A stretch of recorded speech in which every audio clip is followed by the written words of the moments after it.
Umabot na sa 4 ang kumpirmadong patay mula sa gumuhong siyam na palapag na gusali sa Barangay Balibago, Angeles City nitong linggo ng madaling araw. Patuloy ang search and rescue operations habang umaasa ang pamilya ng mga biktima na buhay pa ang kanilang mga mahal sa buhay. Yan ang umarangkadang balita ni Gracie Rutao. Madaling araw ng linggo nang yumanig ang Barangay Balibago sa Angeles City matapos biglang gumuho ang isang ginagawang siyam na palapag na gusali. Sa gitna ng alikabok, sigawan at nagbagsakang bakal at semento, himalang nakaligtas ang 37 anyos na barbecue vendor na si Cristita. Nagtitinda lamang siya sa tapat ng gusali nang biglang bumigay ang estruktura. Sugatan siya sa mukha, likod, braso at paa, ngunit buhay na naisalba kasama ang mahigit 20 iba pang biktima. Hindi ko alam, ma'am, yung nangyari kasi. Basta natumba ka? Kasi naalala ko, hinilala lang ako ng kasama ko. Asawa mo? Kasama ko yung barangay na nag-duty dyan. Hinila ka? So nawalan ka ng malay? Hindi naman, parang nanghina ako sa sobrang takot. Malikabok? Alikabok, sobrang alikabok. Tapos yung nanginginig ako nung takot ko na yung nangyari. Sobrang takot ko. Habang nilalapatan ng lunas ang mga nasagip, patuloy namang hinahanap ng mga rescuer ang iba pang nawawala. Kabilang ang mag-asawang vendors na sina Joey at Elsa Angkaw na nagtitinda ng kape at soft drinks malapit sa lugar. Ayon sa kanilang kaanak, umaasa pa rin silang buhay ang mga ito sa ilalim ng guho. Magdadagdag lang ng equipment ng MMDA, baka may kailangan sila na meron kami. By the assessment, sir, dito sa Baka kailangan ng, may mga gamit kami na ipaharap. Like the light detector, yung mga bore scope, listening device. Basta mga technical equipment.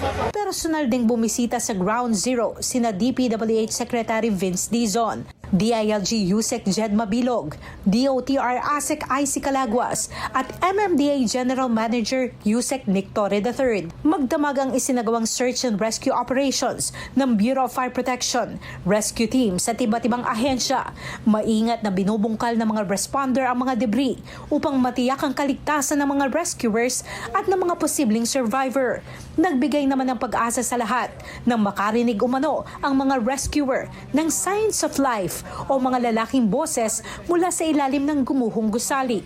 Pagsapit ng umaga ng Lunes, Mayo 25, 2026, na-recover ng mga rescuer ang ika-4 na nasawi habang nagpapatuloy ang clearing at retrieval operations. Gumamit na rin ang mga responder ng thermal scanning technology at K9 search units upang matukoy kung may iba pang buhay na naiipit sa loob ng estruktura. Dumating din sa Angeles City si DSWD Secretary Rex Gatchalian sa utos ni Pangulong Ferdinand Bongbong Marcos Jr. at nangakong magbibigay ng tig 10,000 pesos cash assistance at livelihood packages para sa mga nawalan ng kabuhayan. Nagpaabot din ng tulong ang lokal na pamahalaan, Pampanga Provincial Government, Bulacan at Zambales sa pamamagitan ng heavy equipment, rescue teams, doktor at ayuda para sa mga apektadong pamilya.